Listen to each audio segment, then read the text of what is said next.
Selamat datang di channel Guru Kelas. Kita masih membahas bab 2 struktur dan fungsi tubuh makhluk hidup, pelajaran IPA kelas 8 kurikulum merdeka. Oke, dalam video kali ini kita akan membahas sistem ekresi atau pembuangan. Jadi sistem ekresi itu adalah proses pengeluaran zat-zat sisa metabolisme yang sudah tidak digunakan lagi oleh tubuh. Fungsi dan peranan sistem ekresi ini proses untuk membuang sampah-sampah hasil metabolisme ya.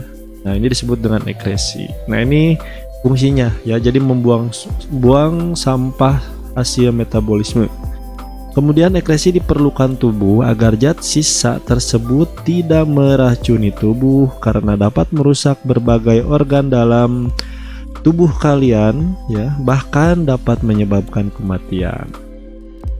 Di mana organ-organ sistem ekresi ini terdiri atas satu adalah ginjal, kemudian ada paru-paru, kemudian kulit, dan yang keempat itu ada liver atau hati.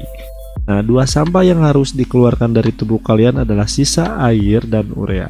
Nah, urea adalah zat kimia sisa hasil pemecahan protein. Sementara sisa air yang dikeluarkan adalah berupa urin yang mengandung urea dan sisa metabolisme lainnya. Nah, di sini kita lihat ada gambar. Yang pertama ada hati ya. Nah, sisa metabolisme ini dihasilkan oleh yang pertama ada hati ya. Nah, hati ini ya, di hati ini terjadi pemecahan hemoglobin ya. Kemudian terjadi pemecahan asam nukleat, terjadi pemecahan protein. Nah, hasilnya apa? Hasilnya ini ada urea, asam urat, kemudian bilirubin. Nah, kemudian sel-sel dalam tubuh ini ya mengandung air dan mengandung karbon dioksida ya. Ini zat-zat sisanya nih. Nah, semua ini urea, asam urat, bilirubin, air, karbon dioksida atau CO2 ini merupakan zat-zat sisa ya. Nah, kemudian organ yang mengeluarkannya apa? Yang pertama urea ini ginjal. Kemudian asam urat juga ke sini, ginjal juga, bilirubin. Kemudian air dikeluarkan oleh apa? Oleh jaringan kulit ya atau dermis. Kemudian karbon dioksida ini dikeluarkan oleh paru-paru. Nah, ginjal ini nantinya hasil pengeluarannya itu berbentuk apa? Berbentuk urin ya. Zat-zat sisanya itu. Kemudian kulit ini ya, zat sisanya itu berbentuk keringat ya, keringat. Nah, sedangkan paru-paru ini bentuk zat sisanya itu adalah udara yang mengandung karbon dioksida ya, CO2 dan air. Nah, yang pertama tadi ginjal berarti ya mengeluarkan urin, kemudian kulit mengeluarkan keringat, kemudian paru-paru itu mengeluarkan CO2 dan air. Nah, sedangkan hati ini yang mengeluarkan yang namanya zat-zat sisa yang tidak terpakai seperti ini, bilirubin ya. Yang ini nantinya akan digunakan untuk mewarnai ya feses, kemudian mewarnai urin menjadi kuning gitu. Nah, kalian harus paham dulu nih dari bagan atau peta, bukan peta konsep, ini seperti gambar ya, gambar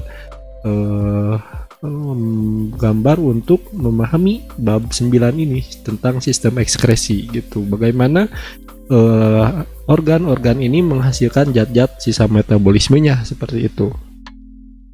Nah, dimana yang pertama ini kita akan bahas organ sistem ekskresi itu ada ginjal, kulit, paru-paru, dan hati ya, ada 4. Yang pertama ginjal. Ginjal berfungsi untuk menyaring darah yang mengandung zat sisa metabolisme dari sel di seluruh tubuh. Jadi ginjal ini menyaring darah ya. Ginjal terletak di kanan, kiri ya, tulang pinggang, yaitu dalam rongga perut ya. Nah, dimana ginjal yang sebelah kiri ini letaknya lebih tinggi daripada ginjal sebelah kanan. Nah, ginjal memiliki bentuk seperti biji kacang merah. Ginjal berwarna merah karena banyak darah ya yang masuk ke ginjal, jadi warnanya merah gitu. Nah, inilah fungsi ginjal untuk menyaring darah. Kemudian di sini ada gambar, kita lihat ya, di sini ada ginjal. Nah, di sini ada cortex renalis, medulla renalis. Nah, ini adalah nefronnya gitu.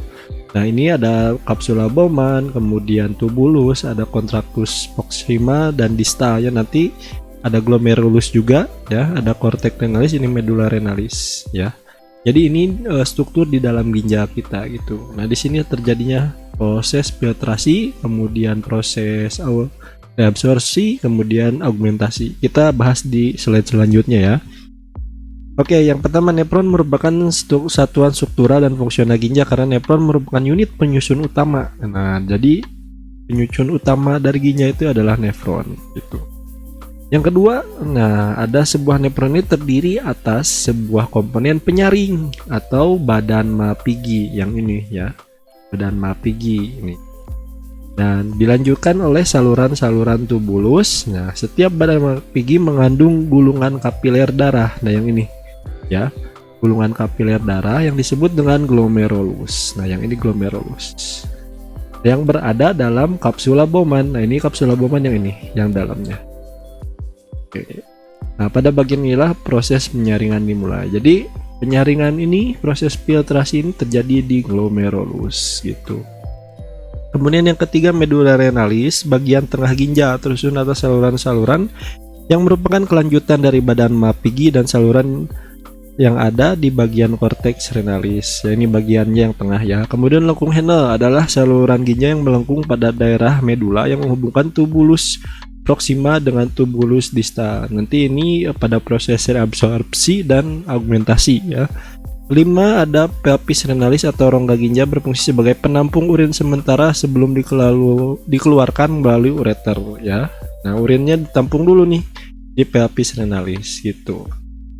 Nah, di sini ada gambar, di mana di sini gambar ya, gambar yang pertama itu bagian dari badan Malpighi ya, di mana di sini ya, badan Malpighi ini di dalamnya itu ada yang dinamakan dengan glomerulus, kapiler-kapiler darah. Nah, disinilah terjadi proses filtrasi gitu. Jadi filtrasi itu penyaringan. Menyaring apa sih? Menyaring air, glukosa, bilirubin, ion, urea. Nah, ini yang disaring oleh glomerulus itu gitu. Oke, yang pertama tahap filtrasi ya. Jadi di ginjal itu ada 3 tahapan ya. Yang pertama ada tahap filtrasi, kemudian reabsorpsi dan augmentasi.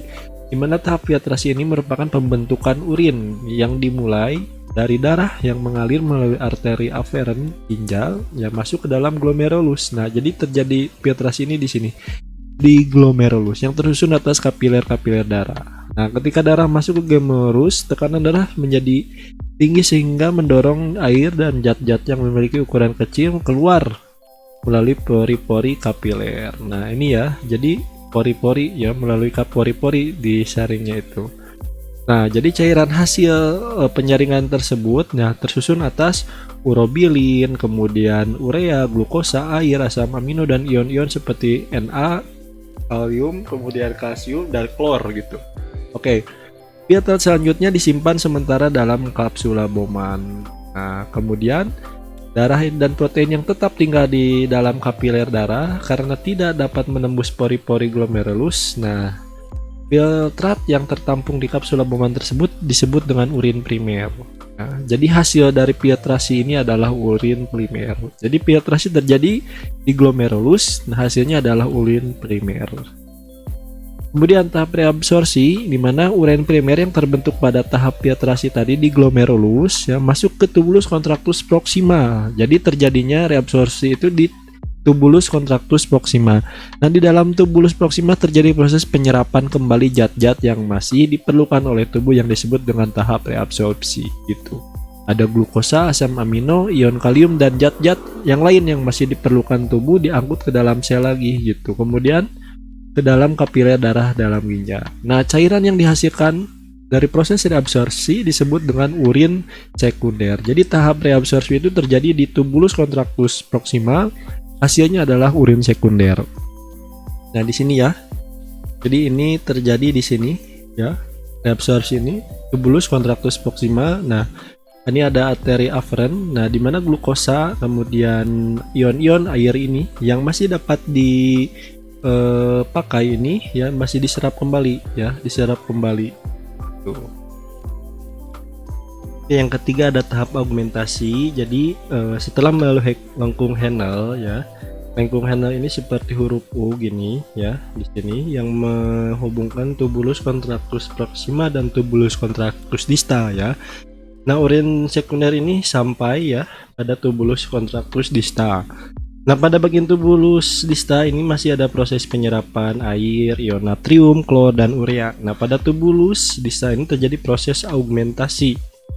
yaitu pengeluaran zat-zat yang tidak diperlukan oleh tubuh. Nah, disinilah ya urin sekunder yang bercampur dengan zat-zat sisa tadi yang tidak perlukan tubuh ini disebut dengan urin yang sesungguhnya. Jadi tahap augmentasi terjadi di tubulus contractus distal, hasilnya adalah urin sesungguhnya. Nah, urin tersebut kemudian disalurkan ke perpis renalis, rongga ginjal yang ini penampung sementara urin. Nah, urin yang terbentuk selanjutnya keluar dari ginjal melalui ureter. Seperti ini ya. Tahapan-tahapan dari filtrasi, kemudian absorpsi dan augmentasi. Nah, seperti ini ya. Jadi ginjal setelah terjadi tahapan filtrasi, reabsorpsi dan augmentasi, kemudian masuk ke pelvis renalis, penampungan sementara, kemudian urinnya itu masuk ke dalam ureter yang selanjutnya nanti akan dibuang gitu. Ini ada uretra di sini. Ini tandung kemih ini merupakan tempat penampungan urin ya. Ketika sudah penuh nih, nanti otot-otot di sekitar kantung kemih akan mereaksikan bahwa urin itu harus dikeluarkan. Nah, di sini proses pembentukan urin itu prosesnya filtrasi terjadi di glomerulus, bahannya itu darah, hasilnya adalah urin primer. Kemudian reabsorpsi terjadi di tubulus contractus proximal atau tubulus proximal, bahannya adalah urin primer, hasilnya adalah urin sekunder.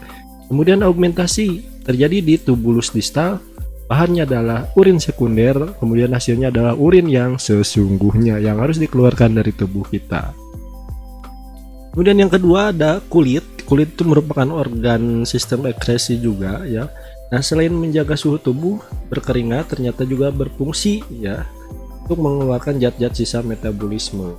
Jadi kulit juga sama ya, untuk mengeluarkan zat-zat sisa metabolisme. Apa saja yang dikeluarkan? Nah, ada yang dinamakan dengan air, kemudian urea dan zat-zat yang garam, mineral dan lain-lain gitu. Oke, di sini ada organ kulit ya, harus anatominya di sini. Ini bagian epidermis yaitu bagian pelindung, ini bagian dermis. Dermis itu bagian tengah ya, bagian kulitnya. Nah, dimana yang mengeluarkan keringat itu adalah kelenjar keringat. Nah, dimana ketika kita berolahraga, suhu tubuh kita panas, kemudian otak di hipotalamus itu memberikan sinyal ya bahwa harus mengeluarkan keringat ya. Jadi pori-pori kulit ini membesar. Nah, kemudian keringat ini keluar melalui kelenjar keringat. Nah, itulah kulit seperti itu. Kemudian yang ketiga ada paru-paru. Paru-paru juga sama, merupakan organ ekskresi selain sebagai organ sistem pernapasan ya. Nah, dimana inilah ya yang disebut dengan zat-zat sisa metabolisme tubuhnya adalah karbon dioksida dan uap air. Jadi yang terjadi di mana ya, di alveolus ya, di sini. Nantinya dikeluarkan lagi oleh tubuh kita karena zat-zat ini sudah tidak terpakai lagi oleh tubuh manusia. Kemudian yang keempat ada hati. Selain berperan dalam sistem pencernaan, hati juga berperan dalam sistem ekskresi, yaitu mengekskresikan zat warna empedu yang disebut dengan bilirubin. Nah, bilirubin dihasilkan dari pemecahan hemoglobin yang terdapat pada sel darah merah. Jadi sel darah merah ini hanya memiliki rentang waktu hidup 100 sampai 120 hari karena sel darah merah tidak memiliki inti sel yang dan membran yang selalu bergesekan ya. Nah, membran itu selalu bergesekan dengan pembuluh kapiler darah. Karena tidak memiliki inti sel, nah, sel darah merah tidak dapat membentuk komponen baru untuk menggantikan komponen sel yang rusak gitu. Jadi hati juga sama, merupakan organ ekskresi gitu karena mengekskresikan yang namanya zat warna empedu gitu. Nah, di sini ya hati ya, ini ada hati, kemudian empedu, terus 12 jari. Nah, hati juga sama, mengekskresikan yang namanya zat warna empedu. Nah, sel darah yang merah yang rusak dihancurkan oleh makrofag di dalam hati dan limpa. Nah, hemoglobin yang terkandung dalam sel darah merah dipecah menjadi zat besi, globin, dan hemin ya. Nah, zat besi selanjutnya dibawa untuk pembentukan sel darah merah yang baru di mana, di sumsum tulang belakang ya. Itu hemoglobin baru. Globin dipecah menjadi asam amino untuk digunakan dalam pembentukan protein lain. Sedangkan hemin diubah menjadi zat warna hijau yang disebut biliperdin. Biliperdin kemudian dirubah menjadi bilirubin yang merupakan zat warna kuning oranye. Nah, kemudian bilirubin selanjutnya dikeluarkan bersama getah empedu, dikeluarkan oleh usus 12 jari kemudian menuju usus besar. Nah, di dalam usus besar ini bilirubin diubah menjadi urobilinogen. Urobilinogen ini diubah menjadi urobilin sebagai pewarna kuning pada urin dan sterkobilin sebagai pigmen coklat pada feses. Nah, jadi yang menyebabkan urin kita berwarna kuning, kemudian feses kita berwarna kuning, ya, ini adalah urobilinogen gitu. Jadi zat-zat sekresi dari hati sebetulnya. Oke, ini ya bagannya. Jadi yang pertama ada sel darah merah ini ya, mengandung hemoglobin. Hemoglobin yang sudah tidak terpakai dipecah menjadi yang namanya globin untuk membentuk protein lain, diubah menjadi zat besi untuk membentuk hemoglobin yang baru atau sel darah merah yang baru maksudnya. Kemudian dipecah menjadi hemin. Nah, hemin ini diubah menjadi biliperdin, kemudian biliperdin berubah menjadi bilirubin, bilirubin berubah menjadi urobilinogen. Nah, urobilinogen ini dipecah menjadi dua lagi, ada urobilin dan strekobilin. Nah, di sini urobilin ini fungsinya untuk memberikan pewarna urin menjadi kuning. Nah, sedangkan strekobilin ini pewarna feses menjadi kuning. Nah, inilah ya kenapa hati dikatakan sebagai organ ekskresi gitu. Jadi sama yang mengeluarkan sebuah zat-zat yaitu yang dinamakan dengan bilirubin ini ya. Oke, selanjutnya setelah tadi membahas tentang ginjal, kemudian ada yang namanya hati, kemudian paru-paru, kulit ya. Nah, kita masuk ke gangguan pada sistem ekskresi manusia. Nah, yang pertama ada nefritis. Nefritis adalah penyakit rusaknya nefron. Nah, nefron ini seperti ini ya. Kenapa bisa rusak? Jadi disebabkan oleh infeksi bakteri Streptococcus ya. Jadi ini merupakan kerusakan oleh bakteri. Jadi kebersihan makanan, minuman tidak dijaga ya. Jadi rusak nefritisnya. Nah, jadi reabsorpsi air. Jadi ketika proses-proses di ginjal ini akan terganggu gitu. Nah, upaya penanganan nefritis adalah dengan proses cuci darah. Jangan sampai ya. Jangan sampai seperti ini. Kita harus menjaga kesehatan kita. Yang kedua ada batu ginjal. Batu ginjal adalah gangguan yang terjadi akibat terbentuknya endapan garam kalsium di dalam rongga ginjal atau pelvis renalis ya. Ini tempat penampungan urin sementara, saluran ginjal ya, atau kandung kemih. Nah, batu ginjal berbentuk kristal yang tidak dapat larut ya. Nah, kandungan batu ginjal adalah kalsium oksalat. Kenapa bisa terbentuk kalsium oksalat, asam urat, dan kristal kalsium fosfat? Nah, ini terbentuk jika seseorang terlalu banyak mengkonsumsi garam mineral dan kekurangan minum air. Jadi kita harus banyak minum air putih, jangan banyak minum yang mengandung garam mineral gitu. Nah, kemudian ini ya terbentuknya batu ginjal adalah dengan meminum cukup air putih ya. Ini upaya penanganannya. Jadi kita harus cukup minum air putih ya. Membatasi konsumsi garam karena kandungan natrium yang sangat tinggi. Nah, jadi kita perlu tahu bagaimana supaya kita tidak terserang atau ginjal kita supaya sehat ya, tidak sampai terkena batu ginjal seperti ini. Yang ketiga ada albuminuria. Albuminuria ini merupakan penyakit yang terjadi akibat adanya kerusakan pada glomerulus. Nah, glomerulus yang berperan pada proses filtrasi sehingga pada urin ditemukan adanya protein. Nah, albuminuria ini dapat terjadi akibat kurangnya asupan air ke dalam tubuh sehingga memperberat kerja ginjal. Nah, mengkonsumsi terlalu banyak protein, kalsium, kemudian vitamin C dapat membuat glomerulus harus bekerja lebih keras sehingga meningkatkan resiko kerusakannya. Jadi, albuminuria ini ya terjadi pada glomerulus. Jadi, ketika filtrasi ini bekerja secara keras glomerulus kita ini gitu. Jadi kita harus mencegah ya atau mengatur garam dan protein yang dikonsumsi serta pola hidup yang sehat untuk mengatur keseimbangan gizi. Jadi betulnya makanan lah ya yang dapat mengganggu kesehatan ginjal kita ya, makanan dan minuman. Jadi makanan dan minuman kita harus dijaga, tidak boleh berlebihan ya, tidak boleh kurang juga gitu. Kemudian yang keempat ada hematuria ya. Hematuria ini merupakan penyakit yang ditandai dengan adanya darah merah pada urin. Hal ini disebabkan penyakit pada saluran kemih akibat gesekan dengan batu ginjal. Nah, hematuria ini dapat disebabkan oleh adanya infeksi bakteri pada saluran kemih. Upaya pencegahan hematuria ini dapat dilakukan dengan segera buang air kecil ketika ingin buang air kecil. Jadi jangan menahan buang air kecil ya. Kemudian membersihkan tempat keluarnya urin dari arah depan belakang untuk menghindari masuknya bakteri. Jadi bisa dari bakteri juga ya. Nah, ketika seorang sakit hematuria ini, maka penanganan yang diberikan adalah dengan memberi antibiotik untuk membersihkan infeksi bakteri pada saluran kemih. Jadi hematuria ini merupakan infeksi dari bakteri-bakteri karena tidak menjaga kebersihan sekitar urinataria atau urin genital kita gitu.